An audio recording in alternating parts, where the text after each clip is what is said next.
வணக்கம். முரளி தமிழ் கவிதை யூடியூப் சேனலுக்கு உங்களை வரவேற்கிறோம். தொடர்ந்து கவிதை கேட்டு வரும் அனைவருக்கும் நன்றி. இதுவரை நமது சேனலை சப்ஸ்கிரைப் பண்ணாதவர்கள் சப்ஸ்கிரைப் பண்ணிக்கொள்ளுங்கள். பக்கத்தில் உள்ள பெல் பட்டனும் அழுத்திக் கொள்ளுங்கள்.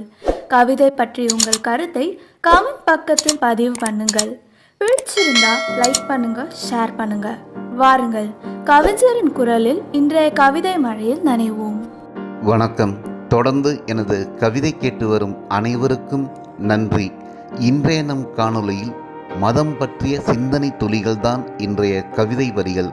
வாருங்கள், கவிதைக்கு செல்வோம். மதம் மனிதனை அடிமையாக்கும் தந்திரமான மந்திரம். மதம் மனிதனை அடிமையாக்கும் தந்திரமான மந்திரம். மதம் பிடித்தால் மனிதம் மரணமாகும், மனிதன் மிருகமாவான். மதம் பிடித்தால் மனிதம் மரணமாகும், மனிதன் மிருகமாகுவான். சிதறு தங்காய் போல் மனித மண்டைகள் சிதறும், இரத்த ஆறுகள் ஓடும், எங்கும் பிணவாடை வீசும். துர்நாற்றத்தில் இறை தூதர்களும் இறந்து போவார்கள். துர்நாற்றத்தில் இறை தூதர்களும் இறந்து போவார்கள். இறைவனும் மனிதர்களை படைப்பதை நிறுத்தி விடுவான். மதம் பிடித்தால் மனித இனம் மாண்டுவிடும். மதம் பிடித்தால் மனித மனம் மாண்டுவிடும். இறை என்பது நம்பிக்கை, மதம் என்பது மடமைத்தனம். மதத்தின் மீது பற்று கொண்டால் மரணம் உன்னை விட்டு வைக்கவா போகிறது? மதத்தின் மீது பற்று கொண்டால் மரணம் உன்னை விட்டு வைக்கவா போகிறது? பிறக்கும்போது எல்லோரும் மனிதன்தான், இறக்கும்போது எல்லோரும் பிணம்தான். இடையில் மதம் என்னும் மதம் ஏன் பிடிக்கிறது? இடையில் மதம் என்னும் மதம் ஏன் பிடிக்கிறது? சிந்தித்துப்பார், மனங்களை படித்துப்பார், மனிதனாக வாழ்ந்துப்பார். உன் மரணம் கூட மகத்துவமாகலாம். நாத்திகம் பேசவில்லை, உன் நம்பிக்கையை உடைக்கவில்லை. நாத்திகம் பேசவில்லை, உன் நம்பிக்கையை உடைக்கவில்லை. உன் மூட நம்பிக்கைகளுக்கு முற்றுப்புள்ளி வைக்கத்தான் பாடுகிறேன். உன் மூட நம்பிக்கைகளுக்கு முற்றுப்புள்ளி வைக்கத்தான் பாடுகிறேன். எல்லா மறைகளும் என்ன சொல்கிறது? இறைவன் ஒருவன்தானே. எந்த பெயர் வைத்து எப்படி அழைத்தால் என்ன? ஒருவன்தானே. உருவம் கொடுத்து பார்க்கிறான், மற்றொருவன் ஒளி வடிவில் பார்க்கிறான். இதற்கு மதம் எதற்கு? மத கூட்டங்கள் எதற்கு? மண்டைகள் உடைவது எதற்கு? மனித இனம் மண்ணோடு மண்ணாய் போவது எதற்கு? மனித இனம் மண்ணோடு மண்ணாய் போவது எதற்கு? மனிதர்களே, சிந்தித்து பாருங்கள். மனிதர்களே, சிந்தித்து பாருங்கள். மதத்தால் நடந்தது என்ன? மதத்தால் நடந்தது என்ன?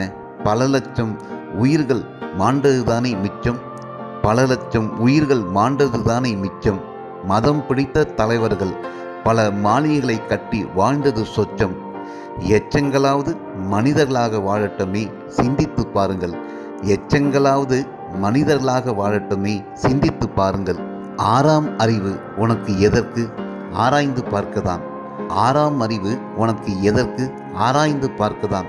சிந்தித்தால்தான் மனிதன். மற்றவர்கள் சிந்தனையில் சிறைப்பட்டு கிடப்பது மடமைத்தனம். சீர்தூக்கிப்பார், எங்கும் நிறைந்தவனுக்கு எதற்கு மதம்?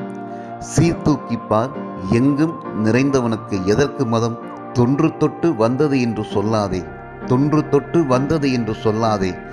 மரப்பொந்துகளில் வாழ்ந்த மனிதனுக்கு மதம் ஏது? மரப்பொந்துகளில் வாழ்ந்த மனிதனுக்கு மதம் ஏது? அம்மனமாக தெரிந்த ஏதோ ஒரு மனிதன் ஆடையை கண்டுபிடித்தான், அணிந்து மகிழ்ந்தான். அம்மனமாக தெரிந்த ஏதோ ஒரு மனிதன் ஆடையை கண்டுபிடித்தான், அணிந்து மகிழ்ந்தான். அடுத்தவனுக்கும் அதை பார்த்து ஆசை வந்தது, வாங்கி உடுத்தி மகிழ்ந்தான். மற்றொருவனுக்கு தான் பேராசை பிடித்தது, மற்றொருவனுக்கு தான் பேராசை பிடித்தது. எல்லாம் எனக்கே என்ற தீ பிடித்தது. அவன்தான் மதம் என்னும் பேயை படைத்தான். அவன்தான் மதம் என்னும் பேயை பிடித்தான்.